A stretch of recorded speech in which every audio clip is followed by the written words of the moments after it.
of the Southwest Vermont Technical Center Board of Directors to order at 10:07 on the 18th of October. And I guess there are no public comments, so we'll move right into the agenda.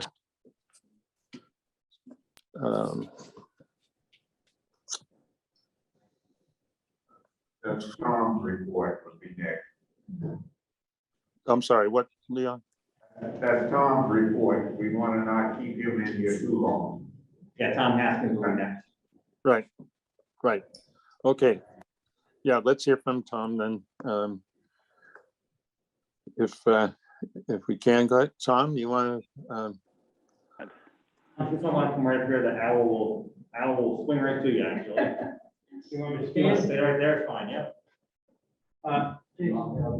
So I have with me, good morning, everybody. If you don't know me, my name's Tom Haskins. I teach the automotive program. I've been here for a little while, so some of you I know and some of you I don't. Apologize. But also with me, I have one of my students, one of my second-year students in the Automotive 2 program. It's funny because I want to look at the board there, but I shouldn't look at it. It's fine. You're up there too. But anyways, I have one of my second-year students with me here, Jason Perkins. So he's out of the Auto 2 program here, and he's with me 2.5 hours a day now for this year. And he was with me last year also.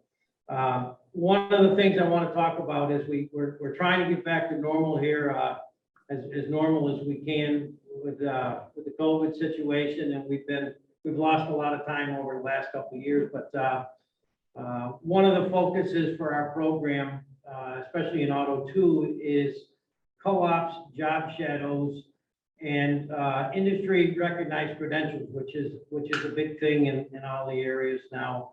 And we do quite a few credentials throughout the year, and especially at the end, we do all of our industry testing for a lot of different areas. Automotive service excellence, a national recognized credential. We give it out in all different areas, automotive and specific engine rebuilding, engine performance, electrical, basic brakes, steering and suspension, and so forth. But we also do Tire Industry Association, Automotive Oil Association. We do industry credentials in pollution prevention and mechanical safety as related to the automotive industry. So some safety awareness things. So we have quite a few that we do, but one of the bigger things this year, and that's been coming on, is as everybody's heard of the need for employment to have to get new technicians out in the field has been a challenge for all the local businesses, and I'm sure you've heard a lot about that, but in every industry, but the automotive industry in particular is really having trouble getting new technicians. So one of the ways a lot of them have stepped up is we call it a grow your own technician program, where they bring a student right out of the high school and they bring them in on co-ops and shadows, and then they move them through their industry specific training. So just another way to give them some of the skills that they need. So they'll do all their in-house training. They'll hire the student on a part-time basis while they're in school, and then eventually, hopefully, it'll move into a full-time position where they'll continue on.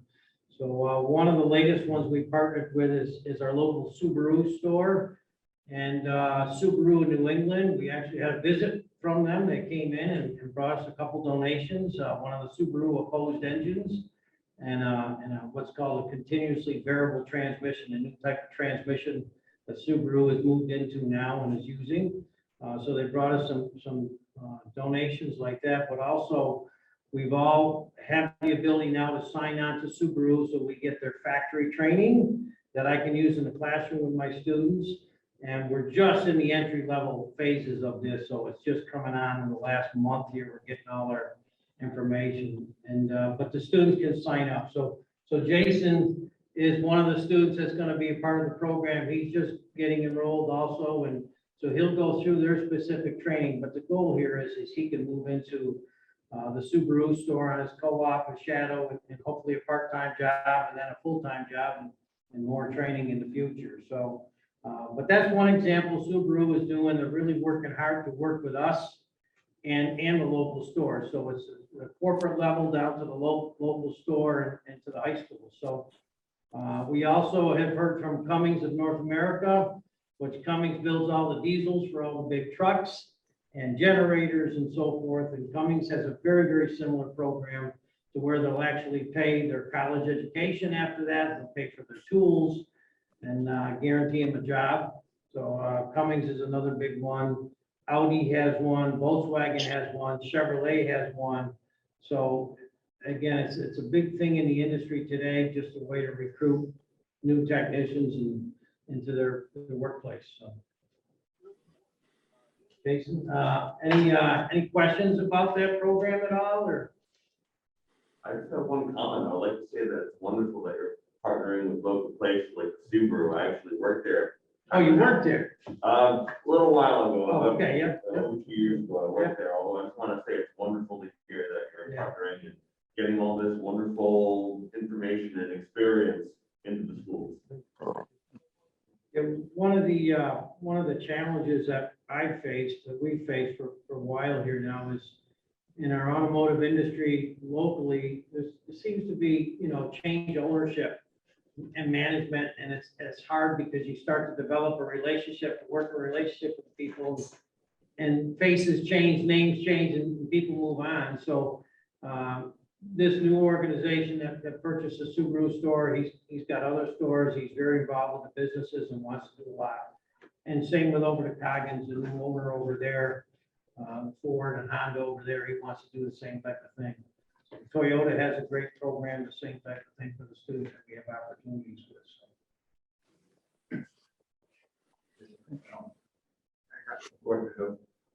Before the student stuff, I was just wondering, in Vermont, we're spending a lot of time. Recording in progress. On electrical or hybrid type of vehicles. And so, and let's not miss it, I didn't know what we had in that area in terms of training or certification going on. Because they're pushing, the state is really pushing that. It'd be nice to be able to get, I noticed around the different places, people are sort of afraid of, when you say a hybrid or electrical, everybody is afraid of it. And somebody was telling me about the fire department and so forth, and they're dealing with a car that's a hybrid or electrical. What do I do and how do we do certain things? So I don't know whether that's hit you or not with anything. It actually has. It is a big deal. I tell all the students that, it's very likely that, the next 10 to 15 years, our whole industry is going to change completely. So we have to find ways to move with that. So, yeah, there's a pretty good chance Jason will be working on an electric Subaru out there in the very near future, and all the other students, different products. Even myself, I actually leased an electric car, fully electric vehicle, back last year, early this year. And I've been driving it just for the main purpose of learning about the technology. So I've taken some classes this summer on it. We've incorporated that into some of our training with the students. The textbooks that we currently use have been updated now with new areas on electrical cars. There's more and more training I'm looking into currently. I attended a class over the summer, a virtual class, but just designed for first responders, tow companies, and entry-level technicians for awareness of the electric cars. And I'm looking at bringing that into the center here, a way to train, even work with our community for our first responders there. So I have a contact out in the industry that has expressed interest in coming in and doing it.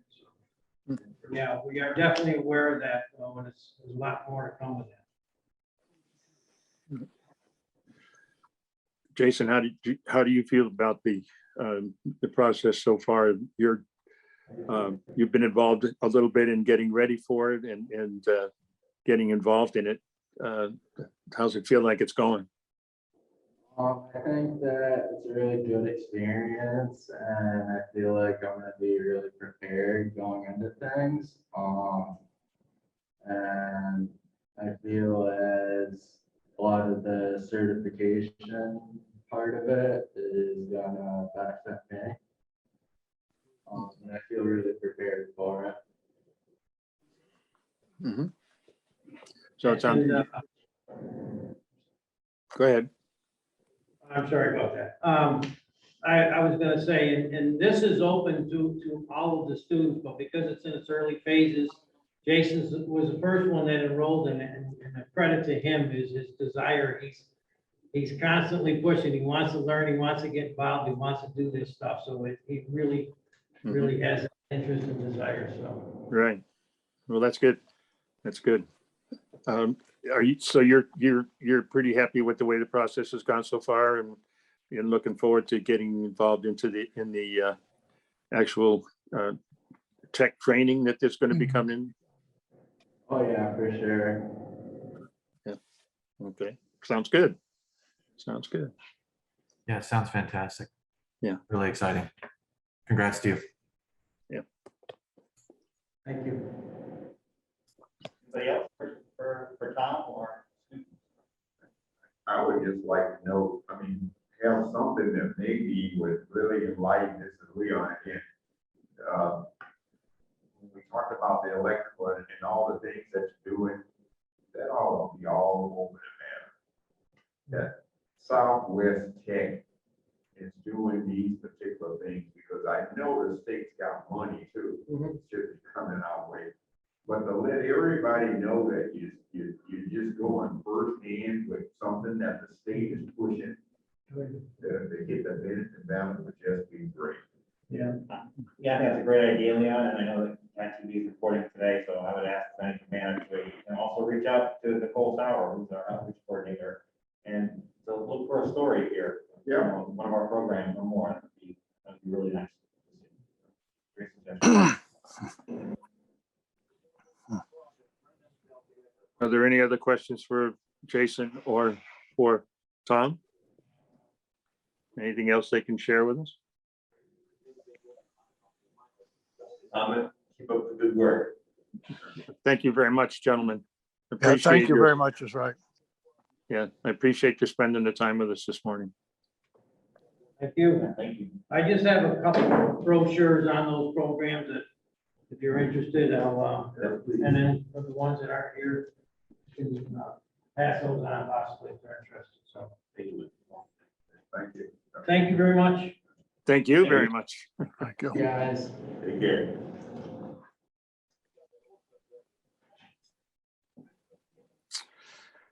I guess we can move on to the consent agenda.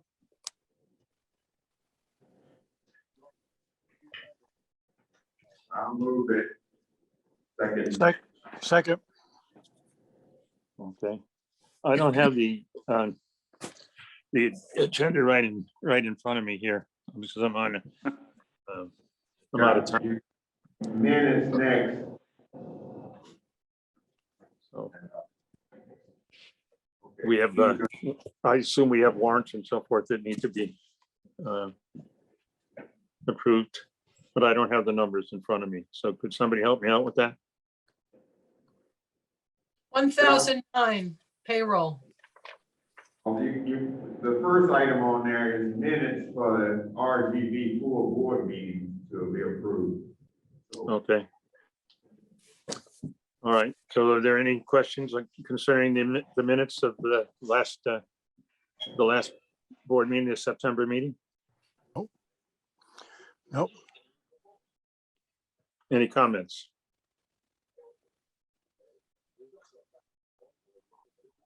Can I have a motion to accept the minutes? So so moved. move. Second, All those in favor? aye, Aye. Aye. Thank you. And then the next item then would be, what did you say, 1009, Jackie? Yes, 1009. Okay. That's And payroll 1011. and 1011, okay. 1010. 1012. And At 1,008, you forget, those are vendor warrants. Okay. Payroll ones is 9 and 11. Payroll warrants are 9 and 11. Let's start with those then. I'll make the motion to approve them. Okay, second, second, all those in favor of approving the payroll warrants? aye, Aye. Aye. Okay. I'll make Now the the motion for the 8, 10, and 12 vendor warrants. Okay, Second. are there any questions regarding the vendor warrants? Any comments? Can we have a motion to, well, I guess we have a motion to approve. All those in favor? Yeah. aye, Aye. Aye. Okay. Thank you. Let's see, I can't bring up, for some reason or other, I'm trying to bring up the agenda, see what's next year. Yeah, you got your cash flow, revenue and expenses and treasurer's report. Okay, That's next. I'll All right, make the now, Barry? motion to approve the treasurer's report. second, all right, are there any questions or comments? All those in favor? aye, Aye. Aye. Okay, Now you got your committee reports next. okay, have any of the committees met?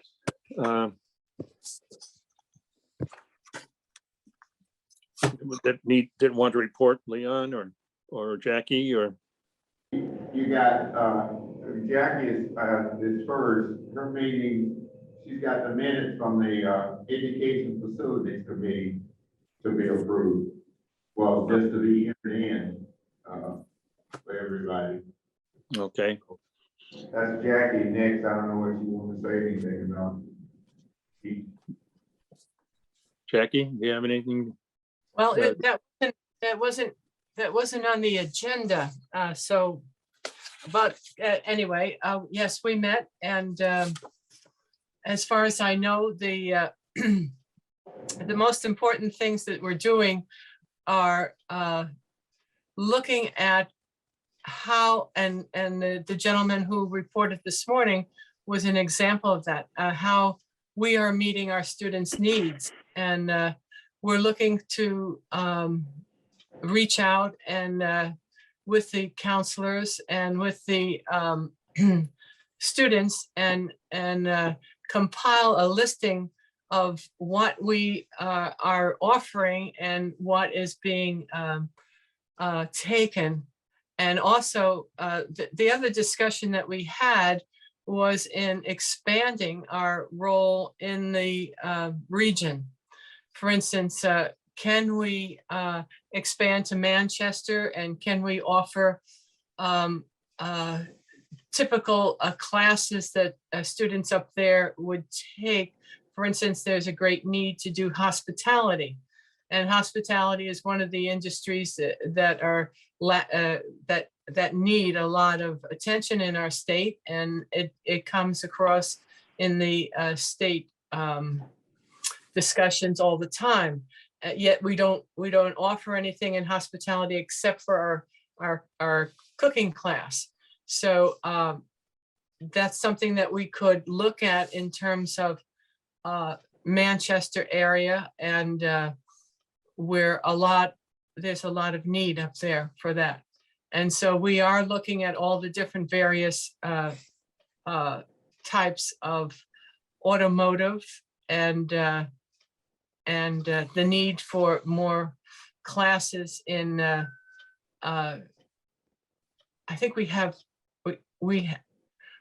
maxed out many of our classes, and so we need to expand. How's that?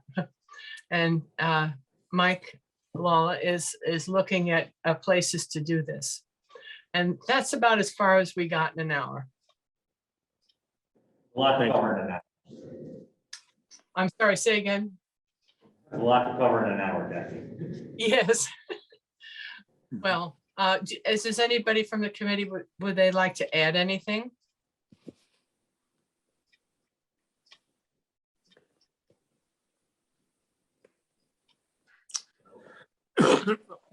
Looks like I covered everything then, huh? Well, thank you. Okay. Thank you, Jackie. So the next, yes, the next one is, the policy, meeting and, met on, September the 20th. Policy and that was a combination of bylaw policy committee, so we put the bylaws up under the regular policy committee, so we won't have a blank committee meeting out there. So we had a good healthy discussion on things about the bylaws. We went through the whole program with input from the board members as to what we thought needed to be changed and modified along that line. And so Jim, those things are reflected in the minutes for September 20th. And Jim Lamson is going to work on updating bylaws with all of the changes in it. So we'll get a chance to see that before we get it later on to review the whole thing with the board. So you've begun a review process of the whole set of bylaws? Yes, we went through them all and we're making edits and modifications, but they just in the process of being updated that way Right. to reflect on those changes that we discussed at that meeting. So it's not here yet, but it's coming. Okay. Right. And then we had some of our policies we started to discuss.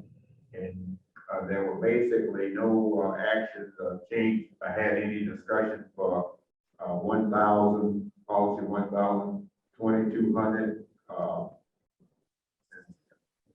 4,035C. We had discipline of students and exclusion. We didn't have any changes for that. That was 5,000 and verbal assault 5,065.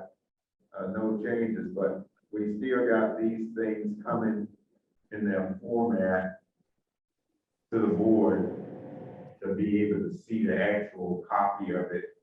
So these are just the minutes. So the next time they'll be up.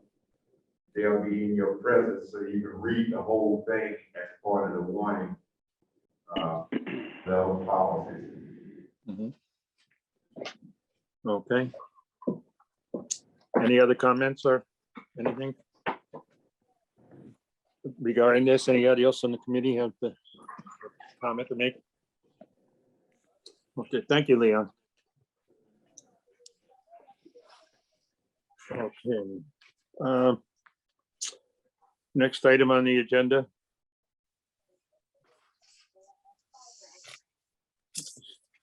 CTSO advisor nominations, career and technical school organizations. Okay. Michael, you want to take us through that? Sure. Just one second.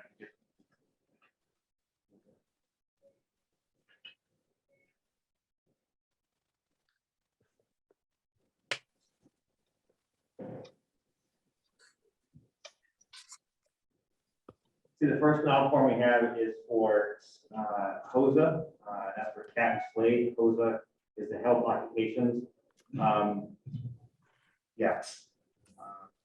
Student organization. Kathy has been the advisor for the last couple of years, 3 years experience. For Kathy, do you want me to do these all at once or individually? They should be individual. Okay. Questions on Kathy Slade for CTSO's HOSA?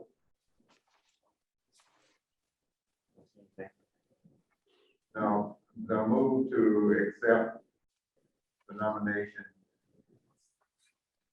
for Kathy. So you get 3, just the pages. So you read the ones. These are nominated people or individuals to take. These are individuals who are taking positions within the school to lead our student organizations. Right. So these aren't jobs that are posted externally. These are internal. Right. Right, these are stipends, you're filling them now, you have to review, and I just wanted to, I was just gonna say, whatever you wanted to do here, that was a nomination form for Kathy Clay. And, as the CTS advisor, and I move to accept that nomination. I'll second. I'll second it. All those in favor? Aye. The next nomination form is for our Skills USA co-advisor, which is Jennifer Morgan Hall.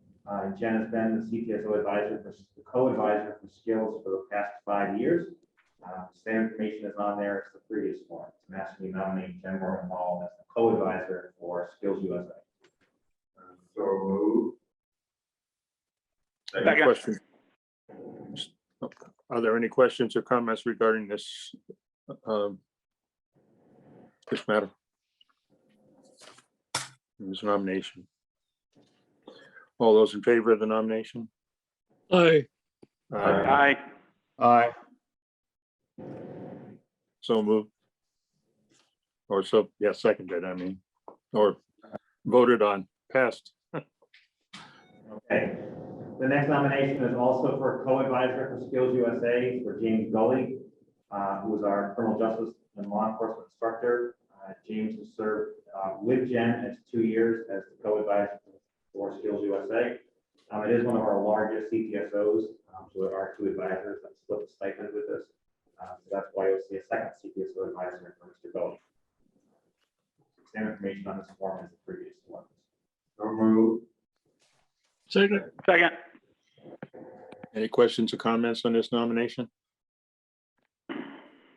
All those in favor? Aye. Aye. Okay, the last nomination is for Kristen Barrett to be the CTSO advisor for FBLA, which is Future Business Leaders of America. Kristen has been the CTSO FBLA advisor for 2 years. You can see the information there on the sheet. I'm asking you to approve Kristen Barrett as the FBLA advisor for the school year. So move. Second. Second.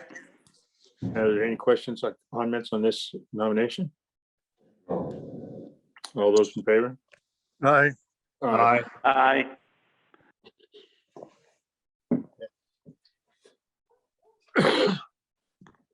Next item on the agenda then. Bus bids. I'm sorry, I missed that. Bus bids. Where is Becky? Becky, do you want to speak about the bus bids, or do you want me to? I'll start and then you can fill in anything I've left out. Can't wait, all right.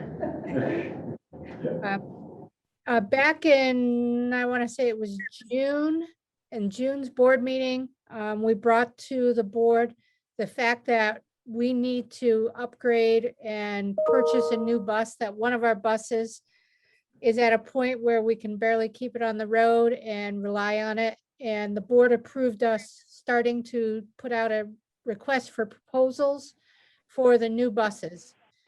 So we had brought that to the meeting. The board said, yes, do some research, see what you can get. So we've put out an RFP and we sent out to, and I have it in front of me somewhere, we sent out 7 or 8 letters to people that we thought could produce the school bus.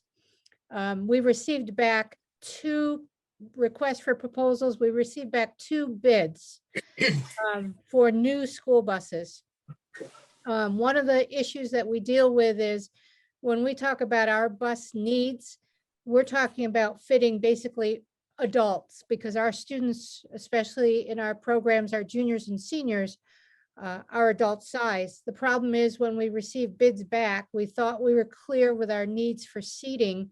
However, they're giving us seating for child size seats. So they're putting 3 people in a seat, and we can't fit 3 people in a seat for our student size. So what we're in the process of doing is we just wanted to make you aware that we're still seeking and researching. And what we're going to do is request a new RFP so that we can be more specific. We thought our Requirements were clear, but apparently there was some confusion.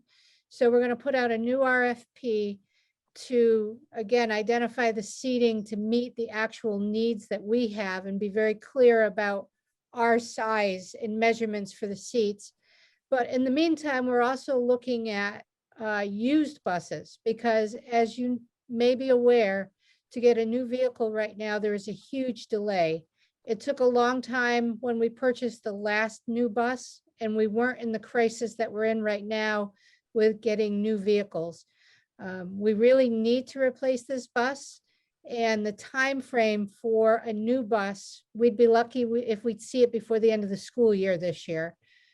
So we're researching as much as we can for possibly a used vehicle or a pre-owned vehicle that has low mileage.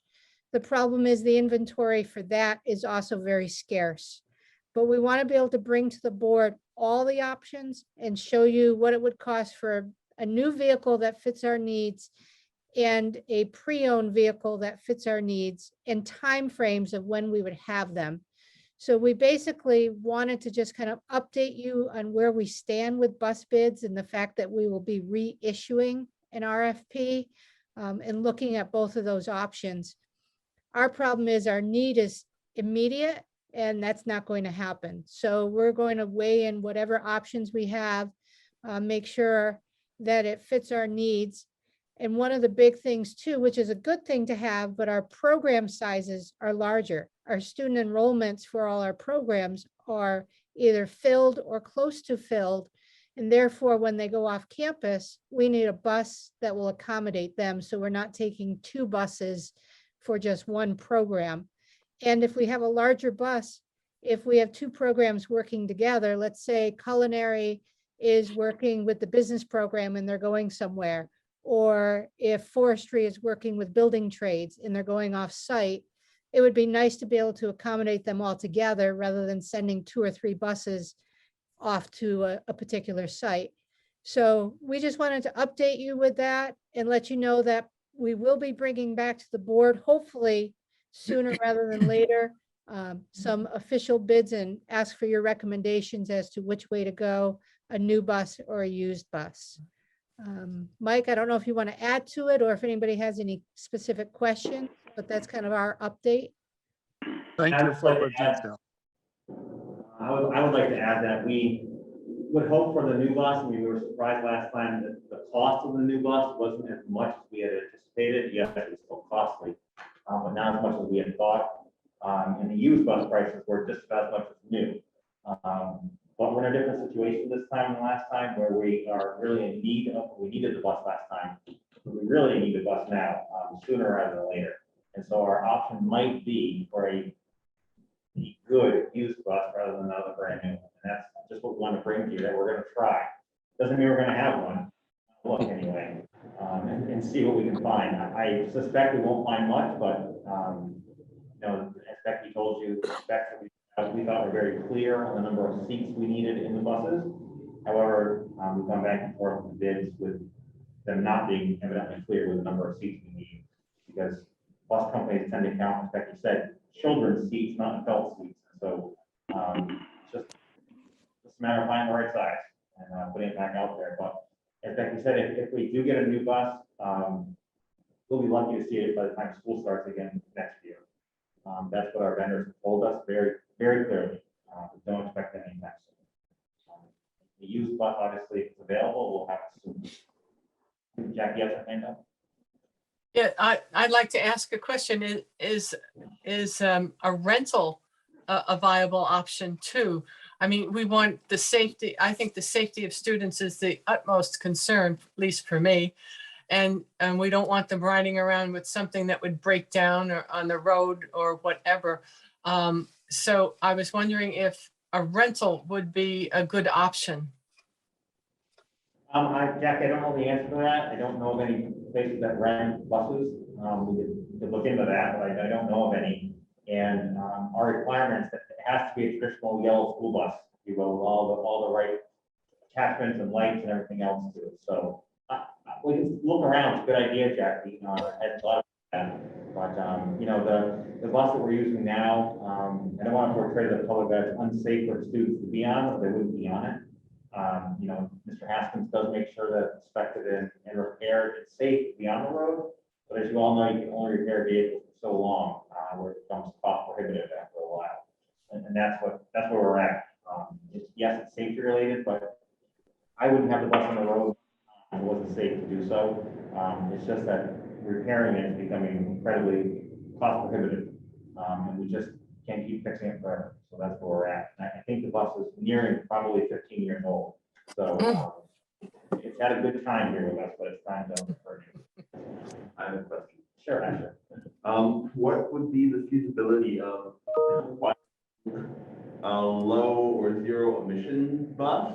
And given that if it is possible, it probably would be rather costly, what would the odds be of us finding a grant from the state or from the federal government for such a bus?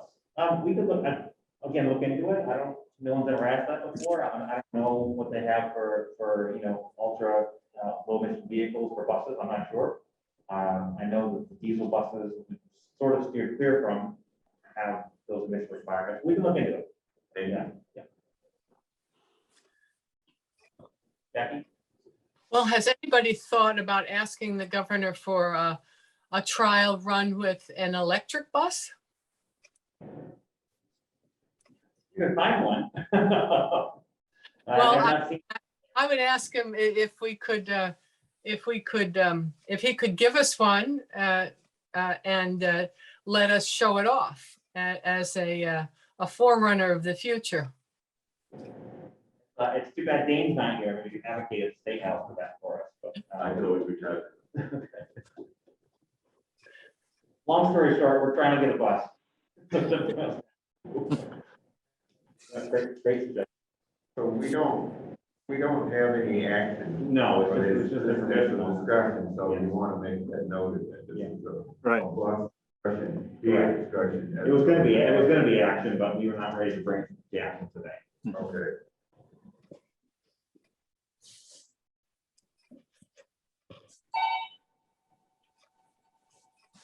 It's the next item on the agenda, Michael. Yes. Chairperson's report. Chairperson's report, that's me. Just wanted to report that the executive committee met to go over evaluation of the superintendent director. We met for a couple of hours. We met individually we met with Michael as well. So just to let you know that the evaluation has been accomplished and there were no questions with regard to performance or any other issue. At this point, we've assigned some of the goals. Because of COVID, there are a couple of goals that would require a little bit more time. But it appears we kept a couple of those goals, and we added one goal regarding evaluation, sort of a regular update of what, not so much individual stats, but of the number of evaluations of teachers and staff that have taken place, and and that kind of thing, just to be certain that we sort of stay on track with that. I don't think it's been a problem up till now here, but we just wanted to make sure that we have documented those things in our meeting minutes. I don't know that if there are any other questions or so forth. We were essentially quite happy with the way things went last year, and even with Michael's illness, things went quite smoothly, and that was basically a result of his training and so forth of staff and their willingness to work through a difficult situation. And so basically just to say that it's been done and accomplished for this year. And we're very happy with that.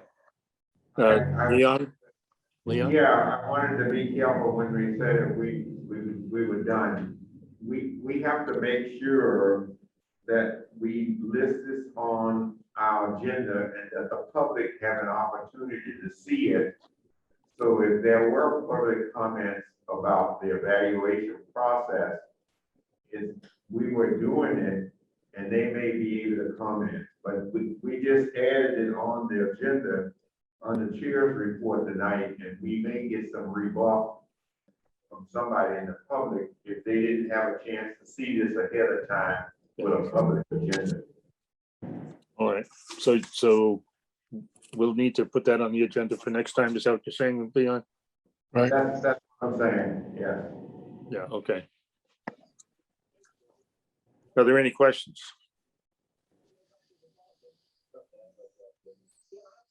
Leon or Jackie, any comments? No, I think our committee needs to meet briefly so that we can prepare the report for the next meeting. Okay, thank you. I'll try and set that up. I guess the superintendent's report is next. Yep. Okay, so, everyone can hear me okay? We're gonna start off, with Becky, or there she is, Becky. Wants to set some dates for the Education and Finance Committee. So a Finance and Ed meeting, coming up. She's got a couple dates she wanna run by you, see if we can get those together now. Budget season is coming up, and also planning for the future of our center as part of that process. So Becky, what did you have in mind? So what I would like to do is potentially combine a meeting with finance and education. And I'm looking, and I don't know everybody's timeframes and commitments, but I spoke with Mike about dates he would also be available. So I'm hoping maybe October 28th, which is next week at say 9 a.m. October 28th, 9 a.m. So I'd ask the chairs of both the finance and education committees to kind of check their calendars and see, and then obviously the committee members. What we'd like to do is not necessarily at this point bring a budget to you, but discuss some initiatives that we would like to kind of move forward with and see whether the education and finance committees support that. And if so, we would know to build that into the budget. So the first date I'm looking at again is October 28th at 9 a.m. The second date that I'm looking at would be, once we've done that, to again meet with the Finance and Education Committee prior to our next board meeting. So that would be November 8th at 9 a.m., knowing that we have a board meeting at 10, to just kind of touch base one more time with where we're at from our discussions from the previous meeting before we go into our board meeting. And then moving forward, I don't have a specific date, but during one of those meetings, we would discuss with the Finance Committee to move forward with a meeting right after the board meeting at some point, not that day, but at some point close to November 8th, to meet with the Finance Committee alone to do the rough budget like we've done in the past. Here's what we've put together, and get your recommendations and set additional dates from there. Again, our goal is to try to get our budget. We have to get our budget approved before we break for the December break, because in January, we're tied to a date where we have to announce our tuition. So we have to move quicker than an SU has to move. So our goal is to be able to have either a meeting toward the end of November of the full board to bring the budget to you, or the very beginning of December's meeting. But December 13th is a little late. So I'm hoping to be able to do that sooner. But right now I'm looking at two dates, and I'm asking two committees, Education Committee and Finance Committee, October 28th at 9 a.m. and November 8th at 9 a.m. right before our full board meeting. So from here, I'm not sure. I know Jackie, you're the chair of the finance. No. I mean, education, and Ken, you're the chair of finance. Right, right. So do those dates work on your calendar? You want to reach out to your committee members? I'm not sure how we want to set those dates. Let me Oh, check the 28th. Yeah, I'm good for both of those dates, but everybody's here right now, so is anybody not good with those dates? The 28th, all right with me. 28th and November 8th, before, the November 8th one is before the regular meeting. Let me check November 8th. Both dates work for me. This is Anthony. Thank you. Yeah, Leon? both work for me too. How about Leon?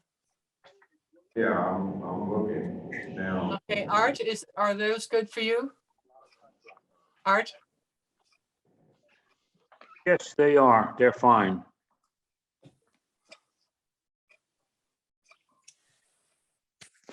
Hey, Fran, how about you? I'm good. They look okay. Right now, that's a Monday, the 8th, yeah. Looks like we're good to go. Okay, All right.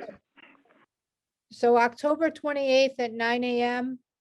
We will do the same thing, assembly room / Zoom, I'm assuming, Mike? Yes. Okay. So, and the same thing, November 8th, both for 9 a.m. Okay. Okay. Yep. Yep. Sounds good. All right, We'll thank you. Zoom in person as well, so people can come in person or dial in remotely, whatever they're more comfortable with. If there is a small amount of folks who will probably do, because some committee meetings are usually smaller, we'll likely do those, they're in my office. There's only like 3 or 4 of us, so it's a little easier than the big room to talk in. But we'll judge by the number of people coming that day, where we're gonna be, I guess. Just stay tuned for that. Okay, I didn't get all of that, but does that mean that you're not sure of where we're meeting? Correct, somewhere here at the school, I don't know what room yet, how's that? Okay, All right, those are the only dates I wanted to try to talk to the committee about, so I'm all set. Thank you. Good. Can everyone else hear me okay before I get started on the next spot? Yes, for the most part, okay. Couple things and a couple initiatives that we're working on that I want to talk to the board and public about, and just update you on. It has been hectic here, as you know, with the start of school last month, a month and a half now. And trying not to talk about COVID as much as possible, because we're all sick of talking about COVID. It's real, it's here, we're dealing with it the best we can. That's all I have to say about COVID at this point. I'm just trying to move on. So something that I know I've talked about this year that we're implementing is called 7 Mindsets and SEL, which stands for Social Emotional Learning Curriculum. It's one of the things that the state of Vermont has sort of required all schools to delve into. They haven't prescribed how to do it. It's just a matter of, this is a topic that you should be covering, along with 10 other things we should be covering. So sort of we have to pick an initiative and go with it. So we started our training on the 7 Mindsets 2 weeks ago, 3 weeks ago actually. Friday afternoon, we had a half-day training session with Whitney and one of her partners from 7 Mindsets. I thought it went very well. We had to do it over Zoom, unfortunately, because she couldn't travel from Georgia up. But Meg and Becky, everyone was at the training actually, and Sandy, everyone that works here attended the training. And I think that it went very well. Myself, it was, 2.5 hours, that went by very quickly. And I thought people were very receptive and engaging with the topic.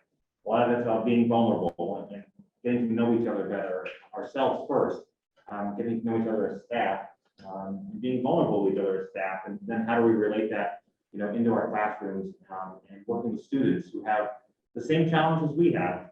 They're just younger students. They're just younger, the same challenges. So I thought that went very well. Megan, Becky, your take on that?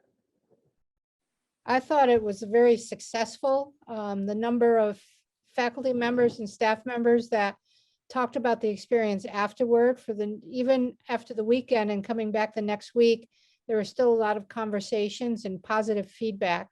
And I think it was a great way to kind of start off that training where they focused on themselves. And I thought, everybody was very open to it and very receptive to that training. And I'm excited to see where it's going to go. Yeah, and I was impressed by, the participation, even though it was all over Zoom. The chat box that was on the side of that of our screen, it was constantly going. People adding things and making comments, and I thought the presenters did a nice job in highlighting what people were saying in the chat box. They were very professional.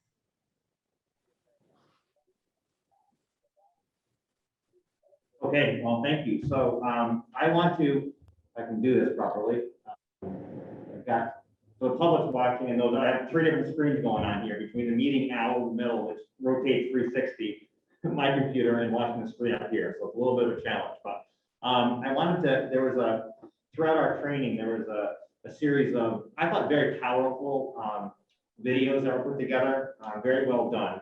3 to 4 minutes is all they are, regarding the topic in which we were talking. And there was one that stood out to all of us, called Take a Seat, Make a Friend. And this is about getting to know people you don't necessarily know, being vulnerable, getting to learn something about somebody. Now, the caveat is that this video was filmed pre-pandemic, this piece, so take that into account. So hopefully I can play this. You're gonna be able to see it on your screens at home and hear it okay. It is only 4 minutes and 50 seconds long. I think that you'll enjoy it. So give me a second to get started, and I hope that you're able to see it. So.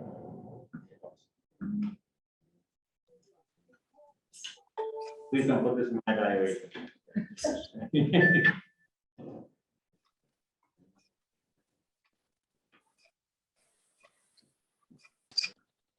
Everybody see this?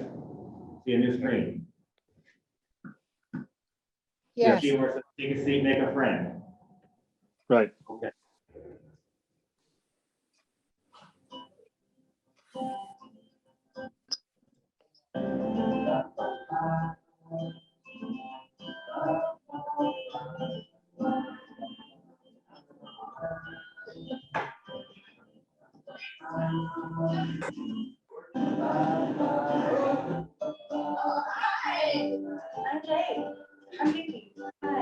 I've never ever been in a ball pit before.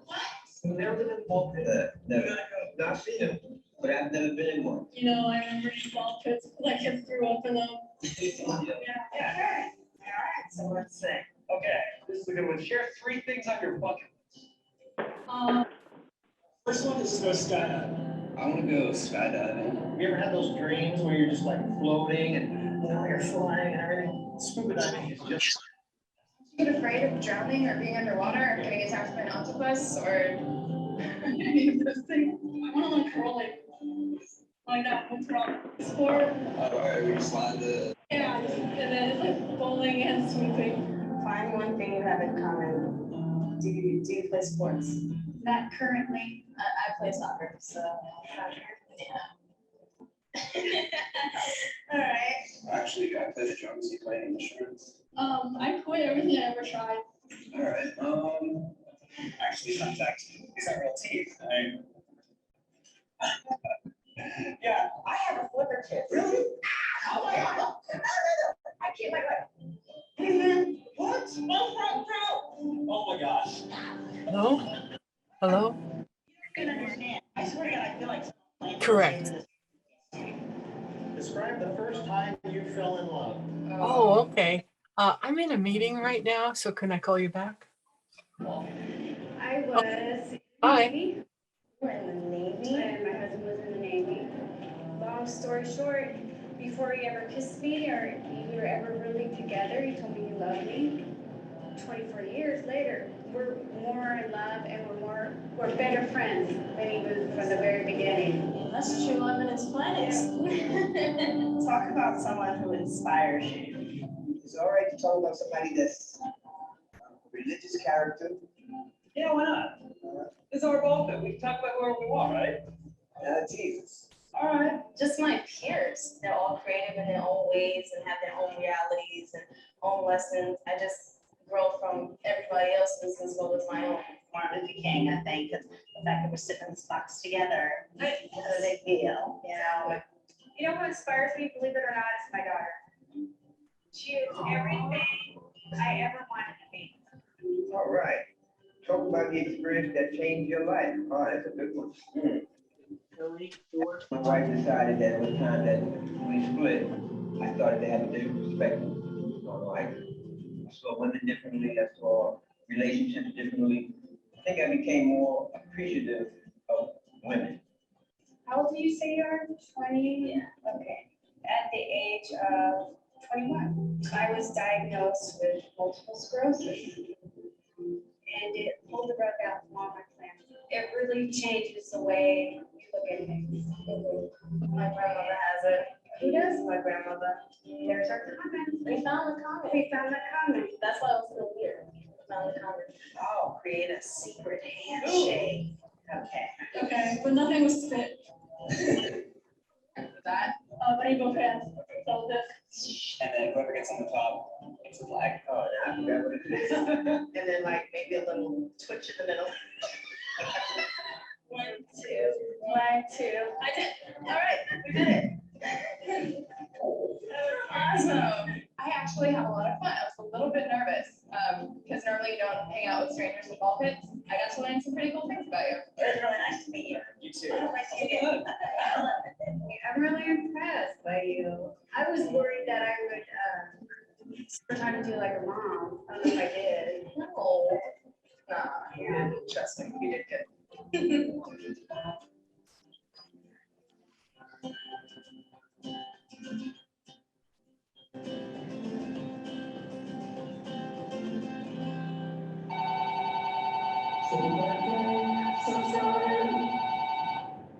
All right.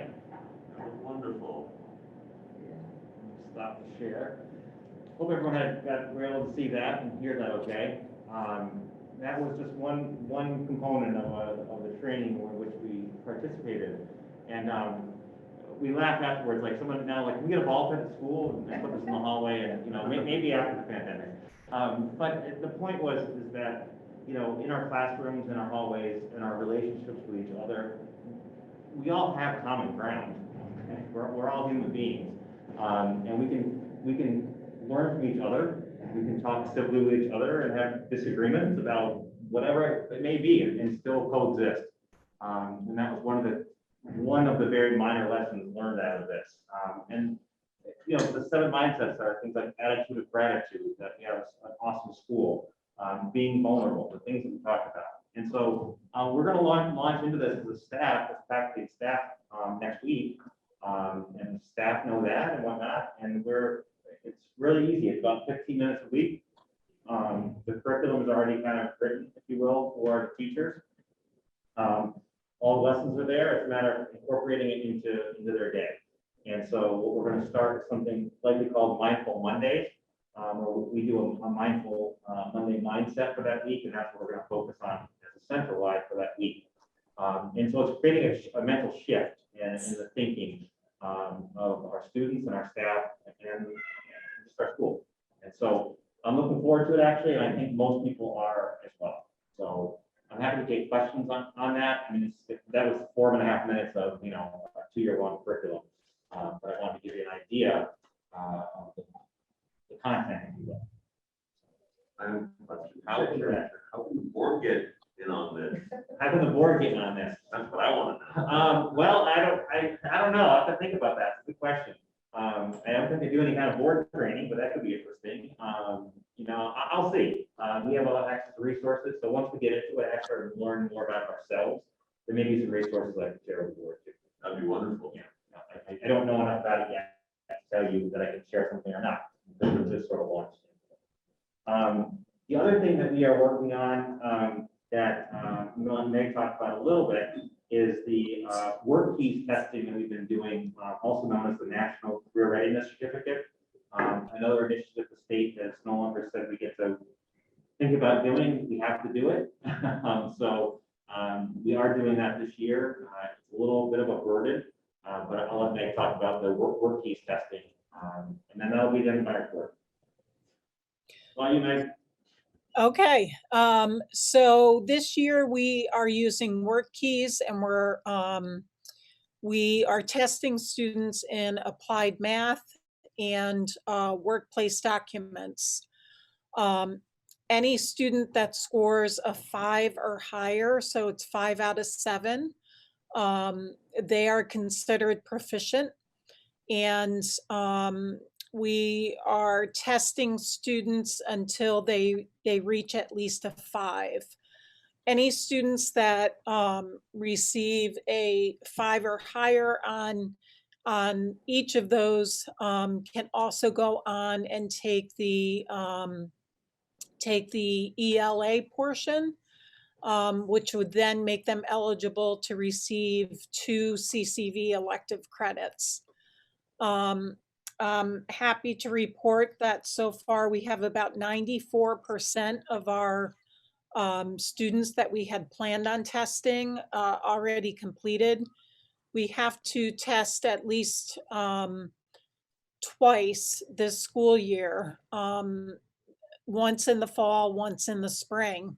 But again, we'll be continuously testing students that haven't received the 5 in order to get them up to the 5 mark and deem them as proficient in those areas. In the past with Perkins, we've used our sending schools results on SBACs and NECAPs to report on ELA and math and science proficiencies, but we can no longer do that. We have to use the Workkeys assessment. We did opt, you can either use the paper version or the online version. I'm glad that we opted to use the paper version because the other tech centers that opted to do the online version had a lot of technical difficulties with the program crashing. So we will probably stick with the paper version for a bit until the kinks are worked out. The Workkeys assessment is offered through ACT. You may find that acronym as familiar. They do offer the college entrance, college prep test that some high school students opt to take rather than the SAT.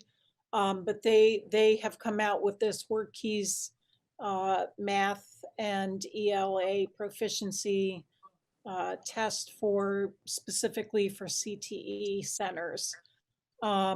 We've gotten a lot of support with one of our substitutes, Dave Dutcher. He's been kind of scheduling students and organizing it. The test itself has a lot of regulations tied to it, with anything from students can't bring cell phones and drinks into the exam to they have to use specific calculators. We have to use specific timers.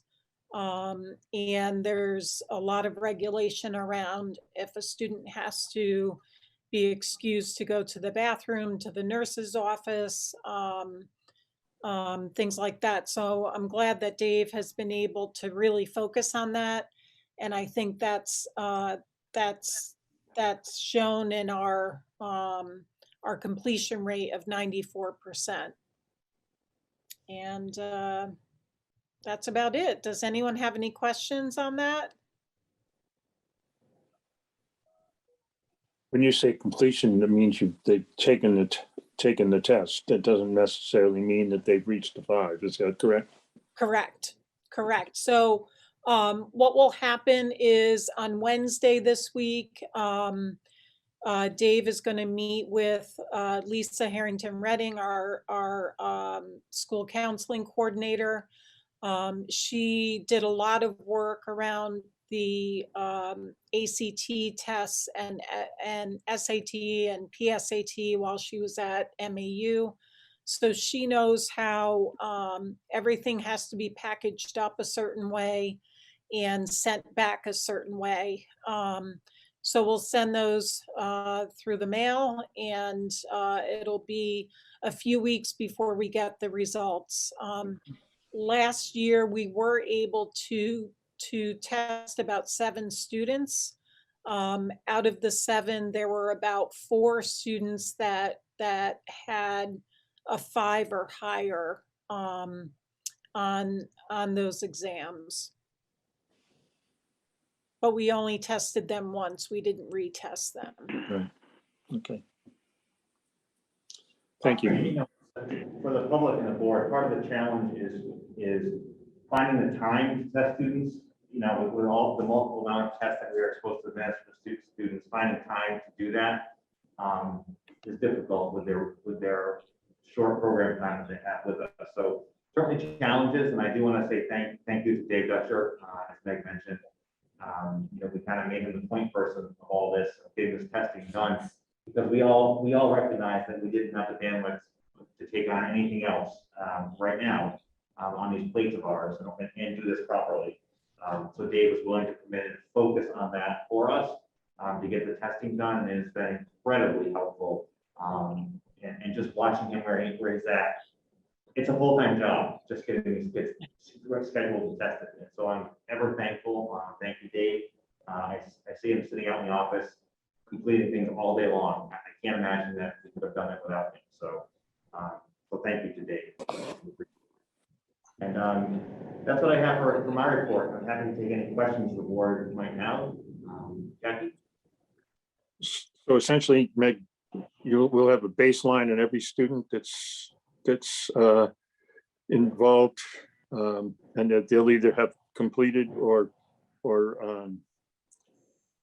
reached proficiency or not, and we'll know that after the first test, and then there will be periodic things so that by the end of their programming, we'll know whether or not how much they've accomplished. Is that so? What we have tested year 2 students so far, year 2 and 3. We have tested some year 1 students. Come spring, we will need to also test year 1 students. So by the end of the school year, we should have a really good idea of both, you know, where students that graduate, where they land, as well as our returning students for next school year. okay? Thank you. Yep.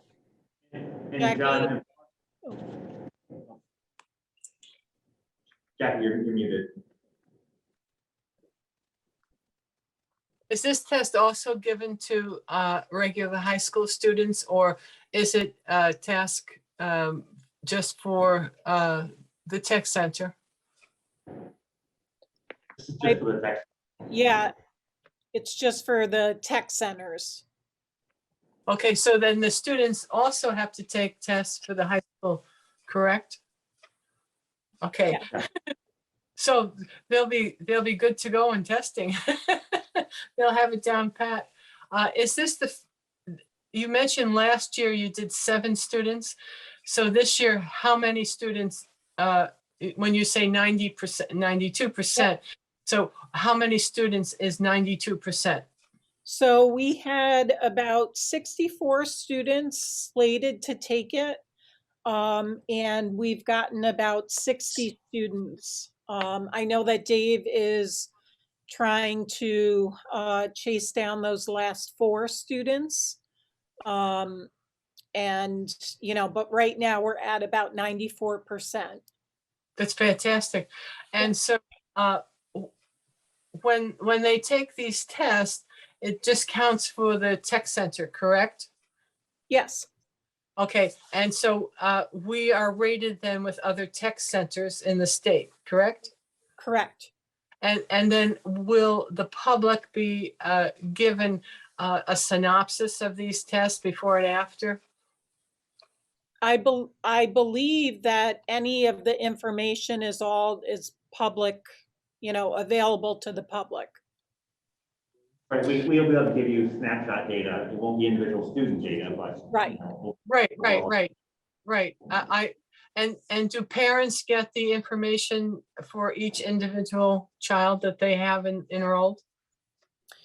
We have not, I'm not sure about that, Jackie.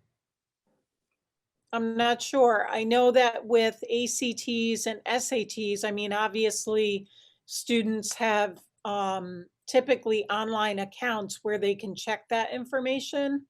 So I'm not sure. I'll have to check into that. Nobody has asked, huh? No. Okay, a test is a test. All Not right. questions, it's not that one. And Thank just for my final comments on the Workpiece testing is that, as Meg mentioned, in the past, all of our Perkins accountability measures, which are how we're funded with Perkins money, our federal money, which is, as you all know, is a grant that we apply for, doesn't mean we're going to get it or we get it all. But the state outlines data in there. And in the past, they have used data such as ECAP scores, sending school math scores, science scores, etc. And so as directors, we kept complaining, why are you using data from another school that has nothing to do with us, but you're holding us accountable for it? And so it's taken 8 years for them to finally realize this. And I think they realized it before that. I don't need to sound flip about it. It's just that it finally found something they feel is equivalent. And so now, all this data that we are accumulating by testing students, it's what we will be measured against going forward, our own data and other tech centers, as Jack mentioned. So it's not going to be, I can't say what the testing fidelity was like at Vermont Academy or at Anthony, what the group was like at Hoosick Falls that took math that day. I have no idea. So now we can focus on the data we have in-house going forward, which will be helpful, very helpful. So that's what I have. John, that's the end of my report. Any other questions? I have one more question. It's not related to any of those other things. When do you think it would be possible for myself and other board members to receive a tour of Southwest Tech? So that if you could hear the question from Ashley was, when can himself and other new board members or current board members receive a tour of school? And the answer to that, I would say anytime is fine. I would expect that the groups we keep incredibly small, groups of 2, 3 at the most. Visitors are currently welcome. We have guest speakers and things. It's just not full on. I wouldn't bring everyone in all at once. So if you're interested in getting a tour of the center or taking a look at the programs, contact myself or Sandy, and we'll set up a little tour for you. Like I said, preferably when kids are here in class, that would be between like 8 and 10 would be the best in the morning, and have less contact with students. So, will that answer your question? Actually, it does. Thank you. Well.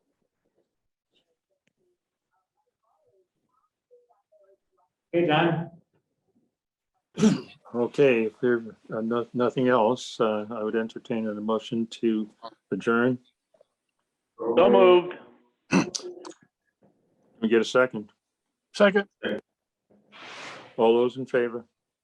All right. Aye. All right, thank you very much.